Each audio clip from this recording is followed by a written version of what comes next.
Sesaat lagi Anda akan menyaksikan Satu Meja The Forum dipersembahkan oleh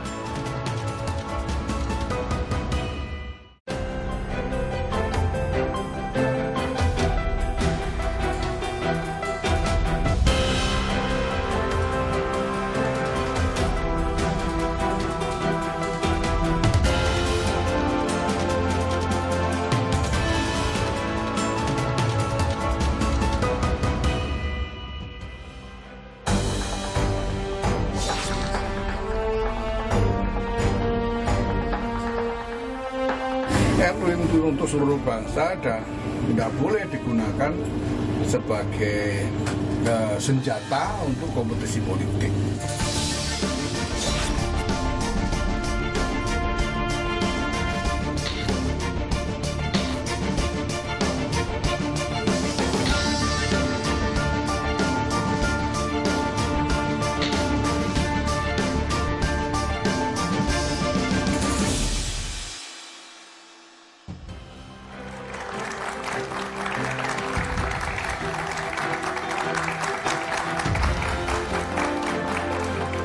Nahdlatul Ulama atau NU akan merayakan hari lahirnya yang ke-100 tahun depan. Berbagai agenda digelar, salah satunya menginisiasi pertemuan para pemimpin sekte dan agama sedunia guna mencari jalan keluar berbagai persoalan global. NU juga ingin meneguhkan komitmennya bagi kemanusiaan dan peradaban. Untuk itu, organisasi yang didirikan para kiai ini tidak tertarik terlibat dalam kontestasi politik. NU menegaskan akan bersikap netral pada pemilu 2024 mendatang. Namun, mampukah NU menahan godaan politik yang terus datang? Inilah Satu Meja The Forum, R20 dan arah politik NU.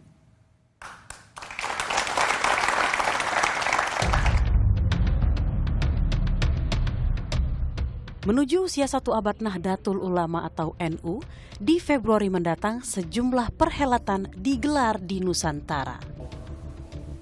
Salah satunya adalah Religion of 20 atau R20 yang menjadi bagian dari perhelatan besar G20 di Bali November ini. Ratusan pemuka agama dan sekte dari negara-negara G20 hadir dalam event ini. Religion of 20 digagas oleh Kiai Haji Yahya Kholil Stakuf atau lebih dikenal dengan sebutan Gus Yahya. Gus Yahya terpilih menjadi Ketua Umum Pengurus Besar Nahdlatul Ulama dalam Muktamar PBNU Desember tahun lalu. NU sebagai organisasi Islam terbesar di Indonesia tidak hanya berpengaruh di dalam negeri, tapi juga lingkup global. NU dianggap memiliki posisi penting dalam dunia perpolitikan nasional hingga isu ditunggangi sebagai alat politik.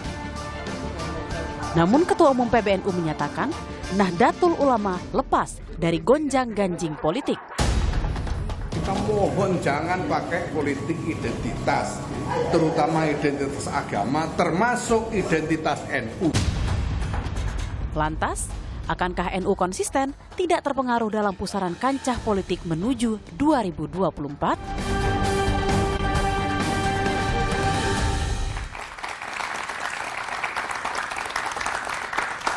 Oke, di studio telah hadir Direktur Eksekutif Indikator Politik Indonesia Burhanuddin Muhtadi. Selamat malam, Burhan. Malam, Mas. Di sebelah kiri saya ada pengamat politik Fahri Ali. Malam, Bang Fahri. Malam. Dan melalui sambungan Zoom sudah ada Direktur Eksekutif Wahid Foundation Yeni Wahid. Malam, Mbak Yeni.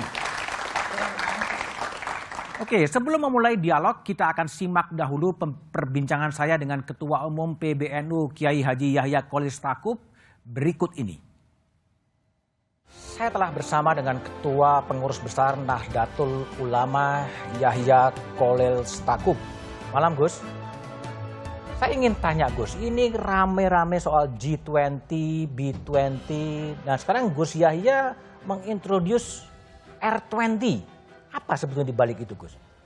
Kita tahu bahwa dunia ini sekarang sedang menghadapi dinamika yang luar biasa intens terkait dengan agama-agama. Dan ini sebetulnya kesadaran sejak lama tentang perlunya dialog antar agama ini, tapi selama ini hasilnya kurang bisa dirasakan. Oke. Karena konflik antar agama masih terjadi di sana sini. Nah, kami sampai pada kesimpulan bahwa diperlukan satu model dialog antar agama yang berbeda dari yang selama ini ada, yang lebih mengedepankan kejujuran tentang masalah yang ada. Jadi kita yakin bahwa perlu ada pembicaraan yang jujur di antara para pemimpin agama-agama ini tentang masalah yang dihadapi supaya kita tahu bagaimana caranya menghentikan berbagai macam masalah yang bersumber dari agama yang kenyataannya sampai sekarang masih aja muncul. Oke. Nah, lalu kita desain forumnya, dan karena tahun ini kebetulan Indonesia memegang presidensi G20, nah kita mengusulkan kepada pemerintah untuk juga memasukkan acara pertemuan para pemimpin agama ini sebagai bagian dari rangkaian G20 itu dengan nama R20. R20. Ini nama sandi lah R20. Ini gagasan ini sudah pernah digagas oleh Gus Yahya setelah menjabat sebagai Ketua PBNU. Sebetulnya ini gagasan yang berproses sejak cukup lama, sejak paling tidak 2016-2017. Dan bahkan gagasan tentang perlunya dialog jujur di antara para pemimpin agama ini sudah berkembang di dalam satu jaringan internasional yang terus-menerus memproses elemen-elemen di dalam topik ini, wacana di dalam topik ini. Nah, itu sebabnya walaupun persiapan R20 ini sebetulnya singkat sekali. Singkat sekali. Kalau diukur dari skala kegiatannya, karena harus melibatkan lebih dari 20 negara, tokoh dari 20 negara, dan lebih dari 150 peserta internasional. Tapi bisa kita jalankan dengan baik karena ada jaringan pemimpin yang sudah terbangun, yang memang selama ini sudah punya visi yang sama. Oke. Itu kira-kira berapa orang yang akan hadir dalam forum R20 itu, Gus? Kita nanti akan selenggarakan forum dengan 450 peserta. 450 peserta? Nah, sekitar 200 dari semua itu adalah peserta internasional dari berbagai negara. Termasuk, ya terutama dari 20 negara anggota G20. Dan itu yang hadir adalah pemuka-pemuka agama? Pemuka-pemuka agama, ya, selain dari negara-negara anggota G20, juga dari pemuka agama dari negara-negara lain, seperti misalnya dari Vatikan. Nanti Vatikan? Nanti akan ada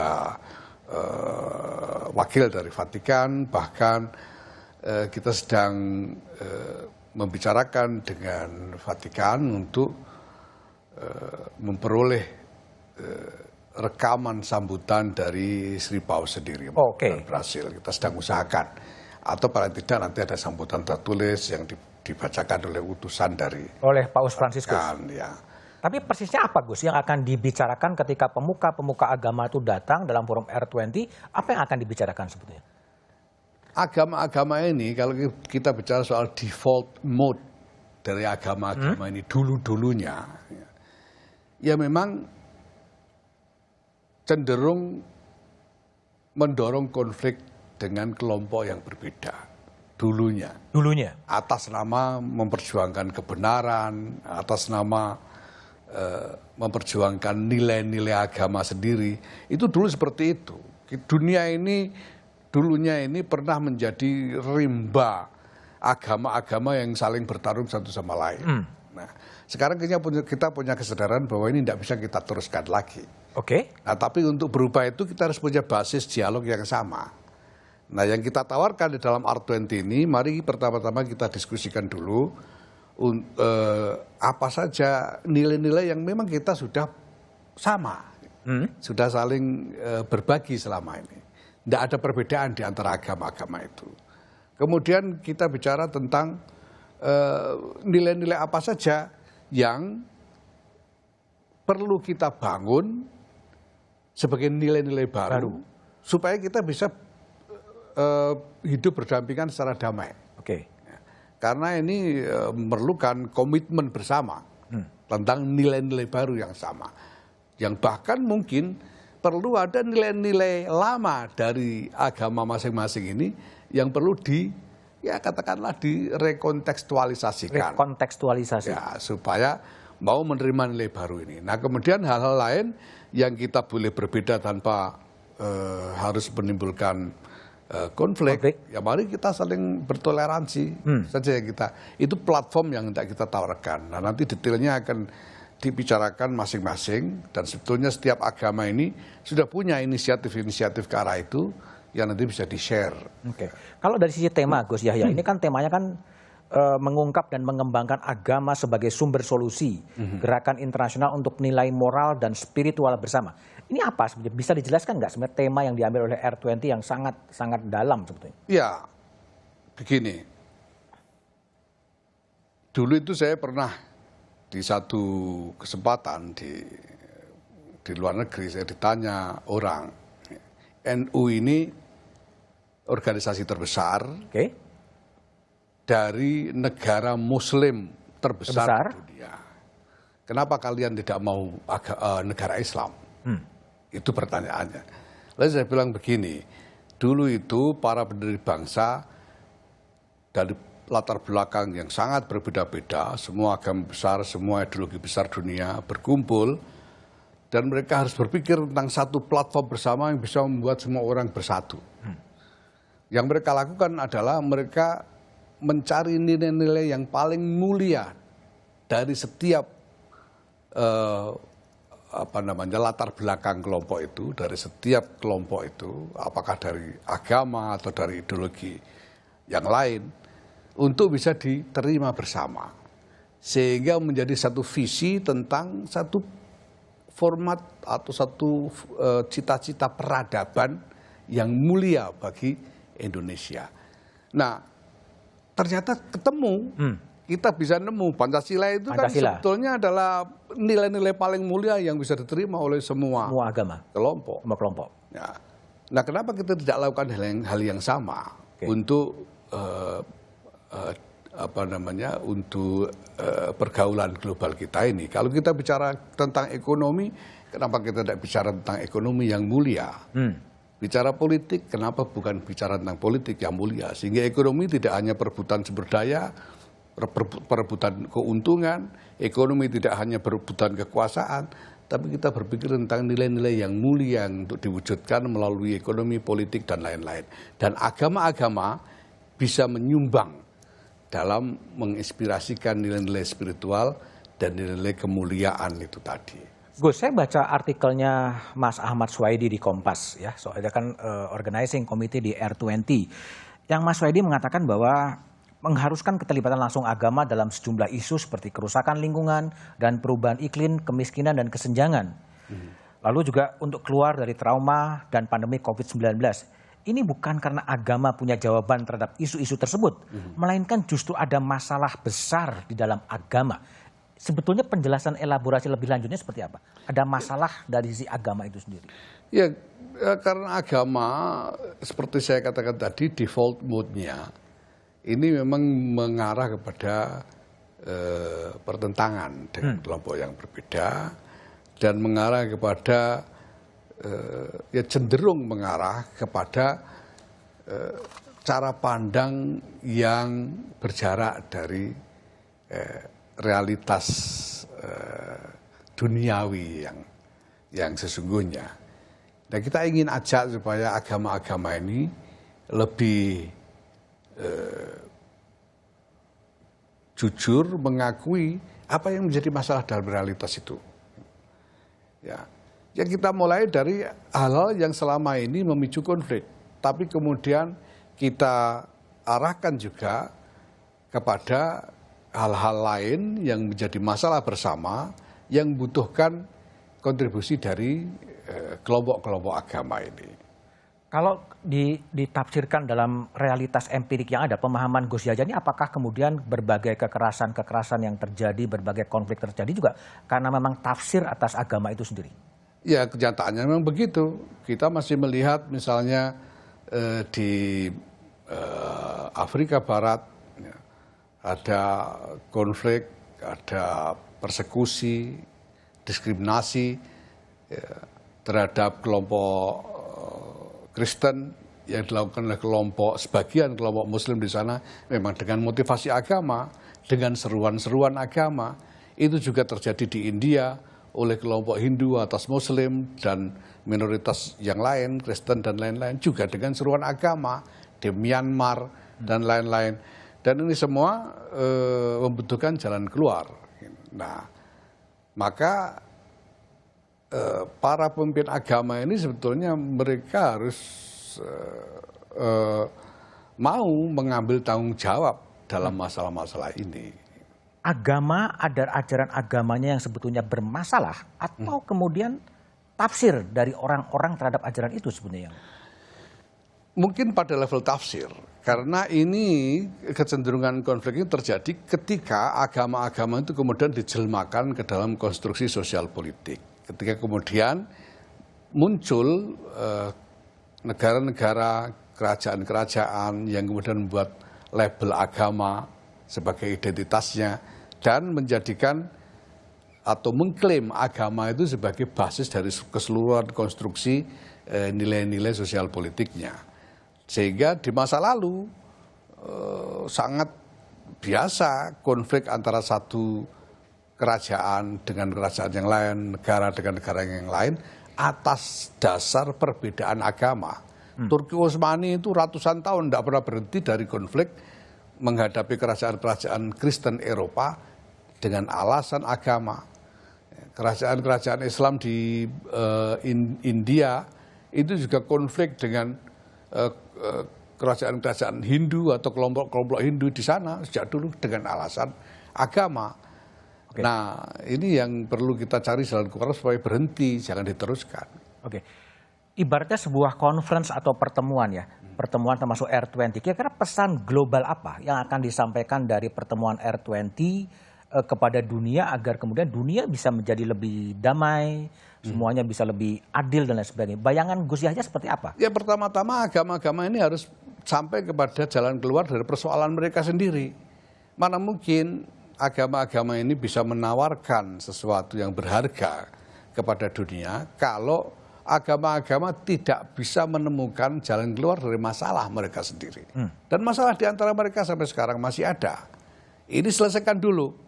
Nah, kalau ini sudah ketemu jalan keluarnya, baru kita berada dalam posisi moral untuk menawarkan nilai-nilai spiritual, nilai-nilai kemuliaan kepada dunia secara keseluruhan. Nah, untuk menuju ke arah sana tentu kita harus mulai dari satu titik bersama yang bisa diterima oleh semua pihak, yaitu misalnya bahwa kita harus menghindari di peralatnya identitas-identitas termasuk identitas agama sebagai senjata politik. Oke.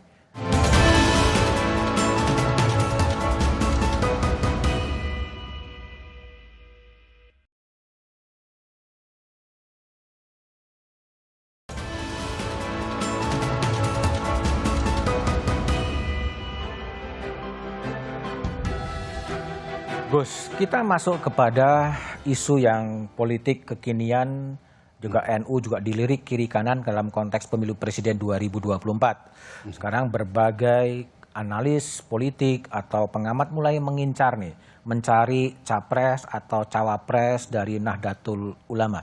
Sikap Gus Yahya terhadap yang kelompok-kelompok yang ingin menarik kembali NU menjadi masuk dalam bursa capres dan cawapres seperti apa sih sebetulnya? Ya, kami sih terbuka saja, silahkan semua orang berhak untuk menjadi calon, tapi kita tidak mau NU ini diperalat sebagai senjata politik gitu. Karena apa? Yang kita khawatirkan ini prosesnya, bukan soal hasilnya. Hasilnya sih kita bisa terima, siapa saja jadi presiden asal menang pemilu kita bisa terima. Tapi prosesnya, Karena dalam proses itu kalau kita biarkan ada satu kampanye konsolidasi politik NU, ya, itu berarti kan kita harus mengeksklusi orang yang dianggap bukan NU dengan melihatnya sebagai musuh, sebagai lawan. Dan kita tahu namanya kompetisi politik itu bisa meruncing sampai ke tingkat yang tidak terkendali. Nah ini berbahaya baik bagi NU sendiri maupun bagi masyarakat secara keseluruhan. Dan kita sudah buktikan selama ini bahwa keterlibatan yang terlalu jauh itu justru berisiko menciptakan pembelahan di dalam NU sendiri. Artinya gimana Gus? Tadi kalau ada kader-kader NU yang ingin dipinang atau menjadi capres atau menjadi cawapres, itu boleh tapi tidak membawa NU atau gimana? Ya silakan pertaruhkan kredibilitas masing-masing, kredibilitas politik masing-masing. Kita ingin ngajak semua orang untuk lebih rasional di dalam berpolitik. Jadi bahwa lepas NU atau tidak NU, kalau memang dia punya kredibilitas politik yang unggul, ya mari kita dukung. Kalau tidak, ya tidak didukung tanpa harus mengukur siapa yang lebih NU, siapa yang kurang NU. Artinya kalau di pemilu presiden 2024 betul-betul NU ini akan menjadi netral secara politik, tidak mengendorse partai-partai politik atau gimana? Ya memang enggak ada, karena memang itu sudah jadi keputusan muktamar bahwa NU harus mengambil jarak dari semua partai politik. Bahwa NU dulu pernah membentuk PKB, ya, pengurus-pengurus NU pernah membentuk PKB. Itu satu hal lain dan kita biarkan itu menjadi catatan sejarah, tapi tetap NU harus mempertahankan posisi yang sama dengan semua partai politik yang ada. Artinya ketika katakanlah dalam pemilu presiden nanti akan muncul pasangan A, B, C, dan D, NU tidak akan mengendorse atau mengarahkan anggota-anggota NU untuk memilih A atau B atau C? Tidak ada. Ya, dan kita larang, tidak boleh menggunakan NU sebagai institusi, NU sebagai organisasi untuk keperluan politik semacam itu. Tapi bagaimana Gus Yahya sebagai ketua PBNU yang akan memberikan arahan kepada para Nahdliyin dalam konteks pilihan A, B, C, dan D, itu bebas kepada anggotanya mau kepada siapa? Iya, saya tidak akan memberikan arahan. Saya sendiri tidak akan memberikan arahan dan saya melarang ada kegiatan politik, ya, politik praktis dalam konteks ini dengan memanfaatkan lembaga NU. Beberapa waktu yang lalu ada misalnya cabang yang melakukan ikut dalam kampanye presiden di kantor cabang misalnya, kami tegur untuk tidak diulangi lagi. Kalau sebagai pribadi masing-masing mau terlibat silakan, mau jadi tim sukses dengan mengandalkan jaringan pribadi terserah. Tapi institusi NU tidak boleh. Tapi kalau ada kader NU sebagai pribadi tapi juga pengurus PBNU menjadi anggota partai politik lain, harus mundur dulu, ya, harus mundur, tidak boleh. Meskipun sudah menjadi anggota partai politik, memang harus mundur. Harus mundur. Ya. Jadi tidak betul-betul bersih dari kemungkinan di bawah-bawahnya. Jadi sudah ada panduan yang rinci di situ ya. Misalnya pengurus harian NU tidak boleh merangkap pengurus harian partai. Oke. Misalnya begitu. Tapi kalau dia misalnya menjadi aktivis partai boleh saja jadi pengurus. Ya, boleh jadi pengurus asalkan bukan pengurus harian di partai atau organisasi politik yang lain. Nah, kalau dia sudah jadi pengurus dan kemudian ingin menjadi calon dalam kompetisi politik, yaitu presiden atau gubernur dan lain-lain, harus mundur dulu. Jadi harapannya adalah kantor-kantor PBNU, pengurus wilayah NU akan bersih betul dari politik praktis kekuasaan. Tidak boleh, ya. Tidak boleh sama sekali. Ya.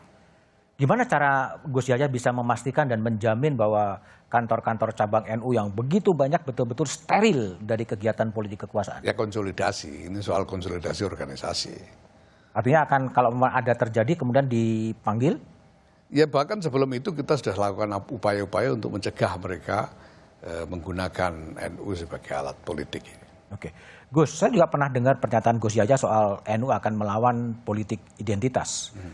Sudah ada gelagat bahwa politik identitas itu akan dimanfaatkan dalam pemilu presiden 2024? Ada gelagat atau tidak ada gelagat, kita tahu bahwa ini sudah pernah terjadi. Oke. Dan kita tidak mau memperbolehkan ini berlanjut terus.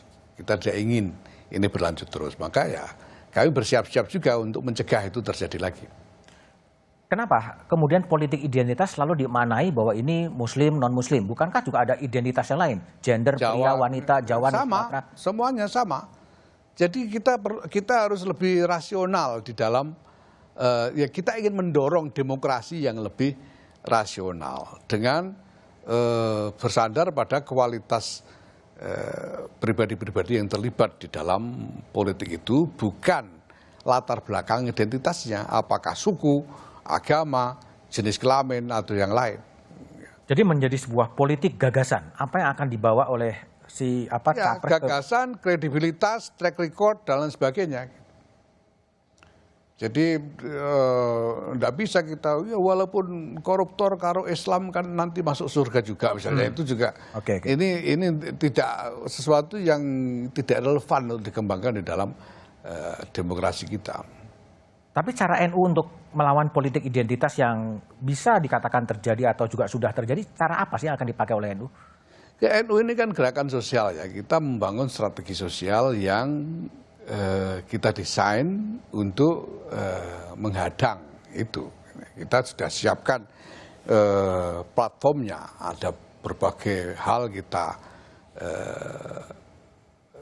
bangun sebagai platform untuk menggerakkan warga ini ke arah satu visi bersama, termasuk untuk mencegah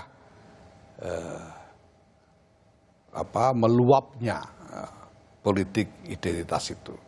Nah, walaupun identitas seperti yang sampean bilang tadi bisa saja bukan hanya soal agama, tapi jelas bahwa dalam pengalaman kita yang menjadi ancaman terbesar ini adalah identitas agama, dan kita tidak mau membiarkan itu berlangsung terus. Gus, 2019 kita mengalami sebuah pemilu yang betul-betul seakan-akan mendivided nation, ya, mendivided society dan sebagainya. Apakah 2024 kalau dari bacaan Gus Yahya juga akan terjadi lagi sebetulnya pembelahan secara sosial karena politik dan kemudian agama juga sebetulnya? Ya, pertama, apa yang dikonstruksikan dalam pemilu 2019 itu, alhamdulillah, kemudian ya kurang lebih diruntuhkan dengan bergabungnya secara simbolis lah ya, dua pihak yang berhadapan pada waktu itu. Sehingga kelompok-kelompok yang mengklaim sebagai memegang mandat agama itu, ya saya kira ya sedikit banyak terdelegitimasi saat ini. Tapi kita juga masih melihat kemungkinan bahwa ini akan dibangkitkan lagi. Oke. Nah, maka ya kita harus bersiap-siap memang. Kita harus peringatkan, kita termasuk kepada para aktor politik. Kita harus ingatkan para aktor politik ini bahwa bermain-main dengan identitas agama itu sama saja menggiring bangsa ini ke dalam perpecahan. Nah, maka ya, jangan sampai ada aktor politik yang mau coba-coba hanya main jalan pintas memakai politik identitas termasuk agama ini. 2019 juga mengajarkan bahwa bertanding kemudian bersanding sama-sama duduk di kekuasaan. Ya. Apakah ini sebuah gaya khas Indonesia yang tadi Gus Yahya mengatakan bahwa politik Indonesia kemudian ya faktanya kan berdamai juga di elit meskipun di akar rumput masih terbelah-belah. Apakah itu juga bisa menjadi pola di 2024? Bertanding kemudian bersanding? Ya, itu bisa jadi pola, tapi selama agama atau identitas dijadikan senjata politik, ini sembuhnya lama. Kita tahu sampai sekarang di tingkat basis soal pembelahan identitas ini masih sangat terasa. Nah, ini harus kita sembuhkan, maka jangan bikin luka lagi supaya bangsa ini tidak lagi terbelah-belah dari identitas satu dengan identitas yang lain. Pertanyaan terakhir Gus, apa ya pesan dari Gus Yahya terhadap aktor-aktor politik agar situasi 2019 yang menimbulkan luka batin itu kemudian tidak ngombro-ngombro, tidak semakin dalam, tapi kemudian bisa 2024 14 Februari capres-cawapres terpilih, kemudian bangsa ini kemudian bisa bergerak maju. Ya, saya berharap bahwa aktor-aktor politik ini bisa lebih bertanggung jawab terhadap masa depan. Apapun yang mereka putuskan hari ini tentang strategi politik yang mereka pilih maupun visi politik yang mereka canangkan, ini akan menentukan masa depan bangsa dan negara ini. Nah, saya minta supaya semua aktor politik lebih bertanggung jawab dengan mengingat kepada landasan didirikannya bangsa dan negara yang kita cintai ini. Karena apa yang kita miliki sebagai Indonesia ini sebetulnya bukan hanya berharga untuk diri kita sendiri, tapi ini bisa menjadi sumbangan yang bernilai tinggi bagi seluruh konstruksi peradaban dunia ke depan. Ya, karena kita sudah punya Pancasila, kita punya Undang-Undang Dasar 1945. Kalau kita lihat dari semua negara yang ada, tidak ada yang punya konstitusi seperti Indonesia. Undang-Undang Dasar 1945 ini. Yang visinya memang visi tentang peradaban dunia. Bahwa sesungguhnya kemerdekaan adalah hak segala bangsa. Itu kan visi tentang peradaban dunia, bukan hanya untuk Indonesia. Oke. Nah, ini jangan sampai kita rusak begitu saja hanya demi mendapatkan kursi kekuasaan. Oke, baik. Terima kasih Gus Yahya. Saya telah bersama dengan Ketua PBNU Yahya Kholil Stakuf. Matur nuwun Gus. Pemirsa, sangat menarik ya obrolan dari narasumber Satu Meja The Forum yang pastinya inspiratif dan juga membuka wawasan kita. Nah, masih semangat dong ya untuk ngikutin obrolannya sampai dengan akhir nanti. Untuk itu jangan lupa untuk selalu cukupi mineral dalam tubuh kita dengan rutin minum Le Mineral yang jelas mengandung mineral esensial baik untuk tubuh. Dulu saya pikir semua air mineral tuh sama. Ternyata beda loh. Setelah saya cobain Le Mineral, diminumnya tuh seger banget di tenggorokan. Sekarang saya minum dulu ya.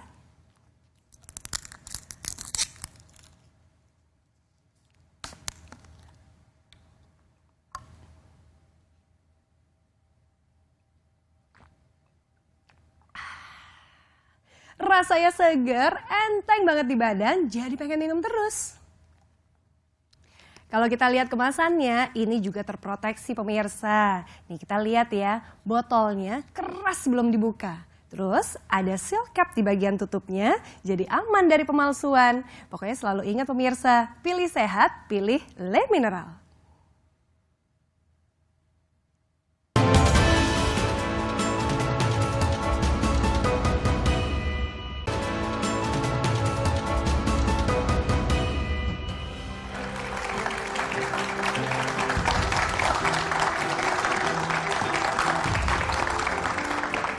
Masih bersama saya Budiman Tanurjo di Satu Meja The Forum. Saya ke Mas Fahri Ali. Mas Fahri, tadi Gus Yahya tegas mengatakan bahwa NU akan menarik garis tegas dengan kekuatan politik termasuk dengan Partai Kebangkitan Bangsa. Gimana itu bisa diimplementasikan? Saya ingat ini Kiai Abdurrahman Wahid ya, tahun 1984. Ketika beliau terpilih, maka canangan pertamanya adalah ya, NU lepas dari politik gitu. 1984. Jadi saya melihat ini adalah semacam history repeats itself gitu. History repeat itself. Ya, sejarah berulang. Ya. Nah, yang kedua, saya harap tekad ya dari Ketua Umum NU Yahya Stakuf ini itu betul-betul didukung oleh seluruh kalangan NU. Gitu. Kenapa seperti itu? Karena memang ya seluruh resources simbolik yang kita miliki ya, kalau NU itu masuk di dalam bagian dari sumber daya simbolik itu mengalami politisasi yang akut. Gitu. Akut karena apa? Karena massa atau rakyat sebagian besar itu tidak punya apresiasi yang lebih mendalam terhadap gagasan. Terhadap gagasan. Yes. Nah, karena itu ya apa yang disampaikan oleh Ketua Umum Yahya Saquf itu sangat penting. Maksud saya minta supaya Yahya Saquf itu betul-betul harus konsisten. Oh. Nah, kalau misalnya NU betul-betul ya berpegang teguh ya kepada sistem gagasan itu, maka sumbangan NU terhadap demokrasi akan sangat besar, gitu. Okay. Karena apa? Karena kemudian kita mempunyai model sebuah organisasi yang didukung oleh ya 90 million people. 90 million people. Ya, itu bukan main-main itu. Ya, lebih besar daripada Malaysia ya. Okay. Lebih besar dari Thailand penduduknya itu menjadi soko guru demokrasi bagi bangsa Indonesia secara keseluruhan. Oke, 90 million people. Kita coba lihat ya, bagaimana sebetulnya ekspektasi atau saluran aspirasi politik warga NU. Ini ada sejumlah survei termasuk dari Indikator Politik Indonesia. Ini kalau dalam pilihan presiden ya, aspirasi dari warga NU itu larinya kepada Ganjar yang 34,6% dan kemudian kepada Prabowo yang 20,6%. Itu kalau calon presiden. Kalau partai politik ada, nah ini kalau warga NU, pilihan warga politik NU larinya kepada PDI Perjuangan, pada Gerindra dan baru kemudian pada PKB. Saya ingin minta penjelasan atau tanggung jawab lah dari Burhanuddin Muhtadi ini. Ini gimana menjelaskan aspirasi politik warga NU larinya justru banyak ke PDIP dan kalau presiden larinya kepada Ganjar. Gimana yang terjadi? Ya, jadi kita punya pertanyaan sebagai bagian dari umat Muslim, apakah ibu bapak merasa dekat dengan organisasi Islam berikut ini? Ada puluhan ormas Islam yang kita list. Jadi ada kurang lebih 87% orang yang mengaku Muslim dalam responden kita, 50,3% mengaku dekat dengan NU. Jadi memang NU adalah organisasi yang paling besar, bukan hanya di Indonesia, tapi juga dunia. Jadi 50,3. Nah kemudian kita cross tabulasi dengan jawaban mereka terkait dengan pilihan calon presiden dan partai politik jika pemilu diadakan hari ini. Dan kalau kita lihat, itu terbukti pilihan warga NU, orang yang merasa dekat dengan NU, itu tidak bisa diringkus dalam satu pilihan elektoral yang bersifat tunggal. Jadi ini persis dengan logo NU, yang menggambarkan tali bumi yang bersifat longgar. Artinya logonya NU sendiri didesain oleh para ulama untuk bisa menampung semua keberagaman, cara pandang, pemikiran, termasuk juga afiliasi sosial politik. Buktinya tidak ada yang mengerucut ke salah satu partai. Nyebar. Meskipun lagi-lagi di situ terlihat warga NU juga cerdas untuk memilih sesuai dengan aspirasi mereka. Karena Ketua PBNU Gus Yahya sendiri tidak mewajibkan pilihan elektoral warga NU sesuai dengan preferensi elitnya. Jadi dibiarkan saja. Dan memang kalau kita lihat dari statement Gus Yahya, itu penting untuk memberi semacam pesan atau spirit bahwa warga NU harus netral. Karena memang NU ini seksi secara politik. Bayangin aja, sejak 2004, era Pilpres pertama kali digelar di Indonesia, tidak ada capres yang bisa menang tanpa memenangkan NU. Oke, baik. Saya ke Mbak Yeni Wahid ya. Mbak Yeni sebagai Ketua Panitia Harlah Seabad NU. Mbak Yeni, kalau tadi membaca hasil terawangan dari Burhanuddin Muhtadi, ya bagaimana sih Mbak Yeni melihat preferensi politik dari warga Nahdijin itu, Mbak Yeni? Umat Muslim di Indonesia itu kan punya identitas berlapis. Selain sebagai orang Islam, mungkin dia berafiliasi dengan organisasi massa tertentu, juga dia adalah anggota dari parpol tertentu, dia kadang seperti saya, Ketua Federasi Panjat Tebing Indonesia. Jadi nih, ininya berlapis-lapis dan ada ada titik-titik persinggungan memang.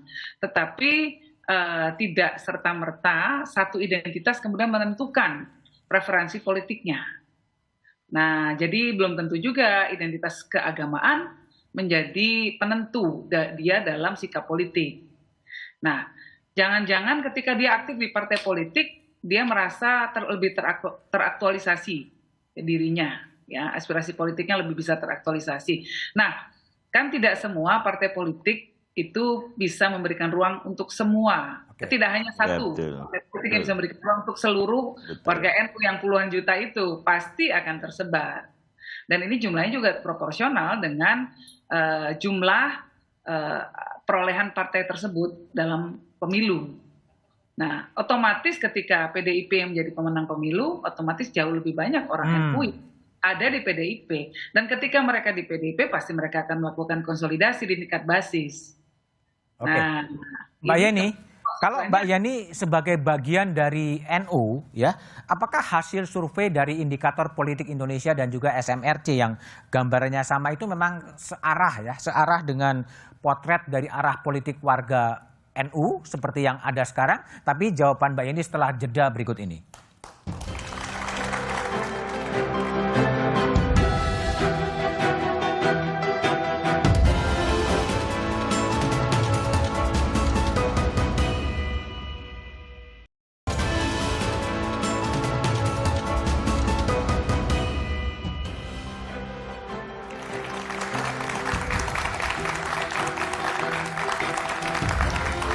Masih bersama saya Budiman Tanrujo di Satu Meja The Forum. Kembali saya bersama dengan Mbak Yeni Wahid. Mbak Yeni, jadi kalau membaca hasil survei dari SMRC maupun Indikator Politik Indonesia, memang itulah kira-kira preferensi politik dari warga Nahdliyin, Mbak Yeni?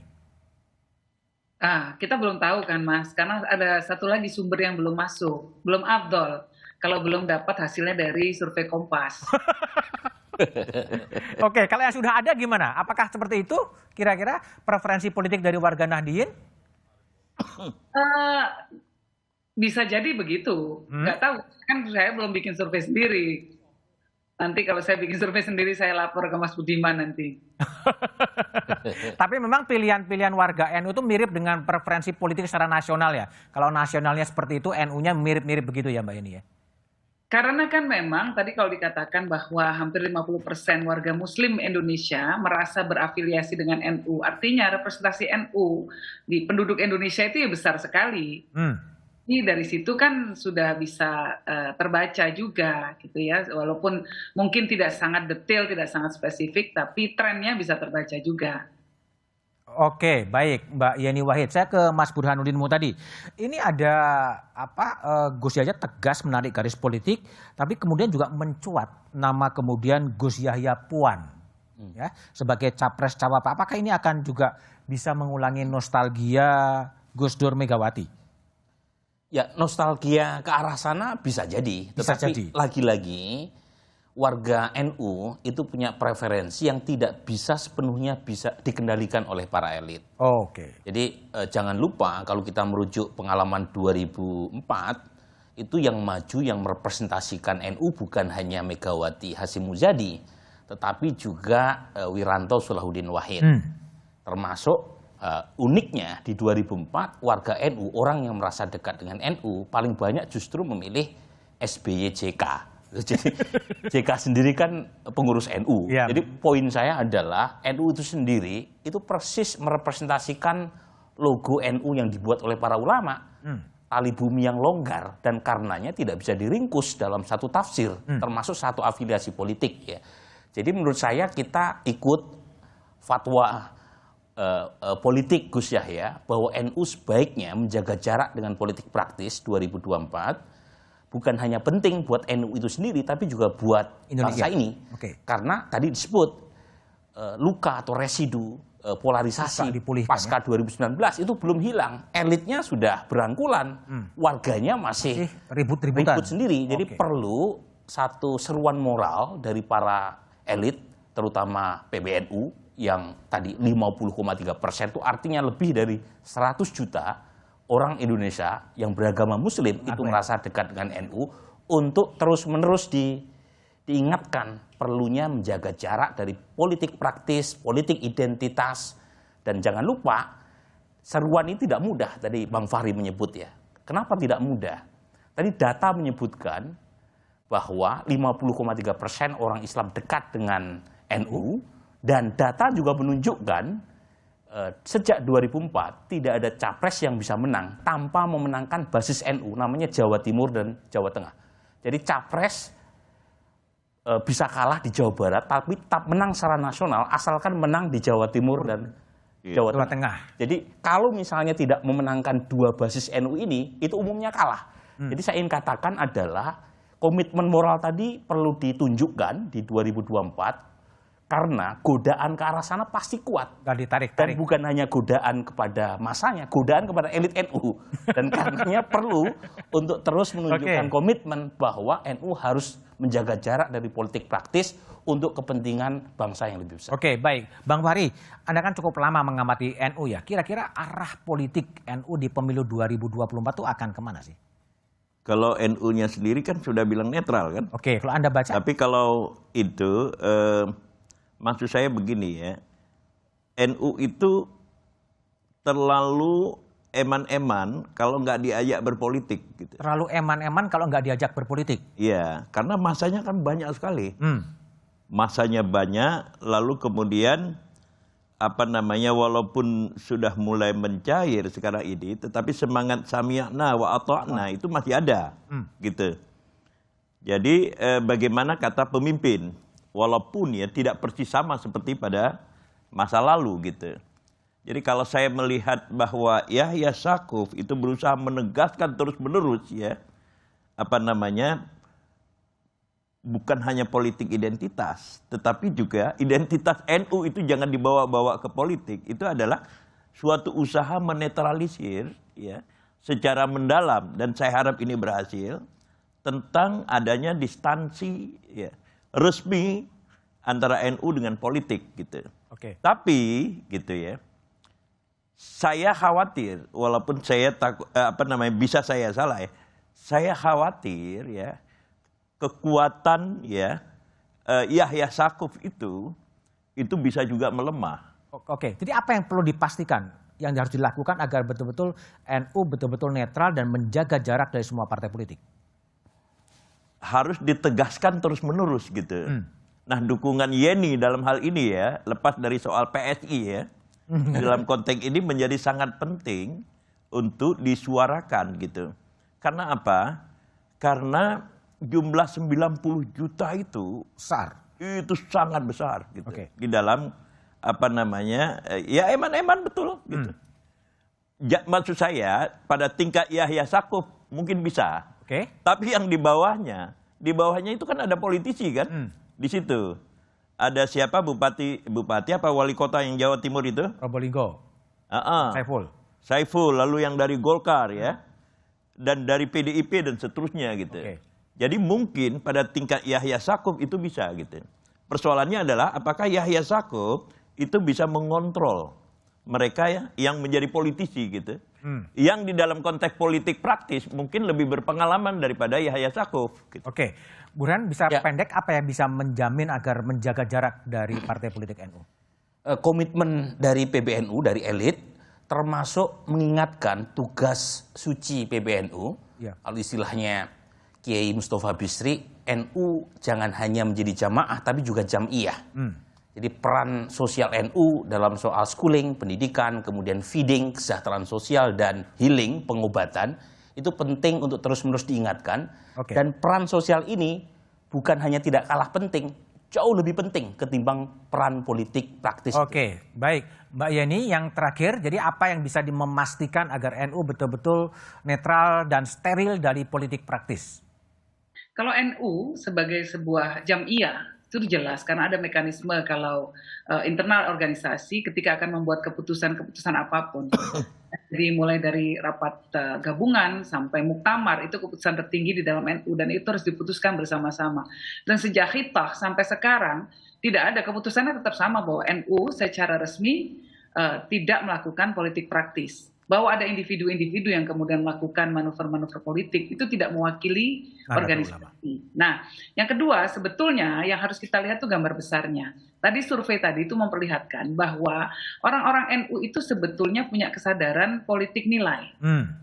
Preferensi mereka terhadap para calon-calon yang ada terefleksikan itu ya, yang terefleksikan angka-angkanya itu merefleksikan pilihan atas nilai yang dianut atau dianggap dianut oleh para calon-calon tersebut. Iya, Oke, matur nuwun, Mbak Yeni, ya, telah bergabung di Satu Meja The Forum, Mas Burhan dan Bung Fahri Ali. Prakarsa Nahdlatul Ulama, pemuka agama sedunia adalah sumbangsih NU untuk dunia. Di usia menjelang 1 abad, peran Nahdlatul Ulama untuk bangsa ini kian diharapkan. NU punya peran besar untuk mengarahkan bangsa ini menjaga keutuhan bangsa untuk memenuhi janji kemerdekaan. Demikian Satu Meja The Forum malam ini. Sampai jumpa pekan depan. Selamat malam dan terima kasih.